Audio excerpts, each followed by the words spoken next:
por que há tantas vertentes do espiritismo? Já vi gente falando que é possível clonar almas, sobre o eu superior, fractais de Clonar. almas, só falam sobre alienígenas e etc. Inclusive gente dizendo que o espiritismo de Kardec é atrasado e com dogmas.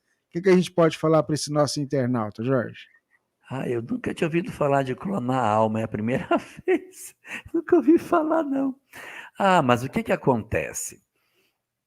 A doutrina espírita, ela é uma doutrina que tem contornos bem definidos. É muito claro para a doutrina espírita o que ela pensa sobre o aborto, sobre a pena de morte, sobre o casamento, a separação conjugal, planejamento familiar, a relação com os filhos.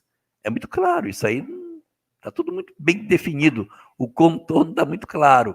Só que não existe só a doutrina espírita, que é uma doutrina reencarnacionista. Nós temos diversas doutrinas reencarnacionistas, algumas com rótulos, outras sem rótulos. Eu poderia aqui enumerar, dá para encher 2 mãos minhas com o nome de doutrinas que têm princípios também apoiados na imortalidade, na reencarnação, na mediunidade, mas que não é o espiritismo. Então, o que é que acontece? Às vezes as pessoas leem conteúdos de outras doutrinas que são até próximas da doutrina espírita e elas invadem a doutrina espírita com esses conceitos. Trazem de outras doutrinas informações que são externas ao espiritismo.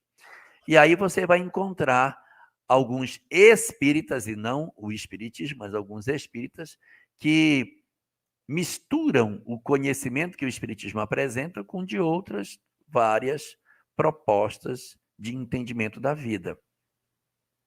Se não houver um entendimento claro do que a obra de Kardec propõe, evidentemente que essas ideias elas vão permeando e podem se imiscuir na doutrina espírita e daqui a pouco vai ficar difícil de separar. Eu não estou falando contra esses conteúdos, mas é porque os conteúdos não são pertencentes à doutrina espírita, assim como essas outras doutrinas têm verdades que, em princípio, não precisam ser combinadas com as verdades espíritas, né? São outras doutrinas distintas. E aí o que é que acontece? Em 1978, no estado do Rio Grande do Sul, houve uma comunicação mediúnica recebida por Cecília Rocha. O autor da mensagem, o autor espiritual, era Ângel Aguaró, um espírita que era uruguaio, naturalizado brasileiro, que se tornou presidente da Federação Espírita do Rio Grande do Sul.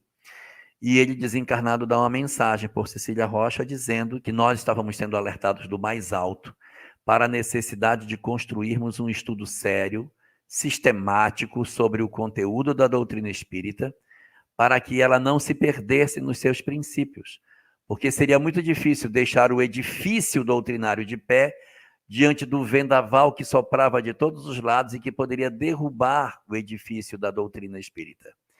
Então, era necessário que se criasse esses grupos de estudo, porque se assim não fosse feito, em breve tempo, do espiritismo sobraria somente o nome. Essa mensagem inspira, então, a criação do estudo sistematizado, que é uma proposta interessantíssima de estudo da doutrina espírita, que ano que vem vai completar 40 anos. Ela é 40? 40 anos. Ela é de 1983.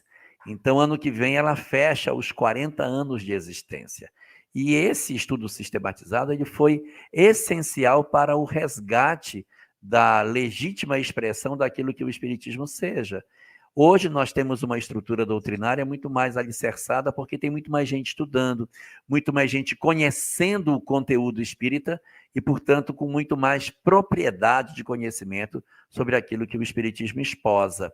Dessa maneira, portanto, esses conteúdos que você falou, que gravitam em vários ambientes do movimento espírita, a tendência deles é reduzirem de intensidade à medida que o contorno do que é o espiritismo vai sendo melhor conhecido e, naturalmente, as ideias que são exógenas ao espiritismo, elas vão tendo menos condição de penetrar e ele vai se desenvolvendo mais saudável dentro daquilo que seria a real estrutura do que o espiritismo tem como princípios.